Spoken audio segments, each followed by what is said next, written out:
Hello everyone, how are you doing? This is MD Tech here with another quick tutorial. In today's tutorial, I'm going to show you guys how to change your TikTok's privacy settings to making your account public. So if it's currently set to private mode, meaning that only you and the friends you've given permission to can actually view your TikTok profile.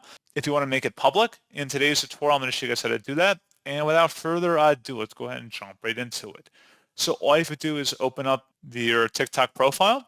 And if you're unsure how to do that, just select the profile button at the bottom right corner and then select the hamburger icon at the top right. Just left click on that and select settings and privacy. On the left side underneath account, you want to select where it says privacy, and underneath discoverability, private account. If private account's currently toggled to the right, meaning it's turned on, you want to go ahead and left click inside this oval one time to turn it off, making it a public account.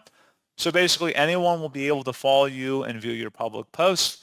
Anyone can duet with your videos, and that's pretty much all you have to do. You can go ahead and switch if you want to set that, and that's all you have to do.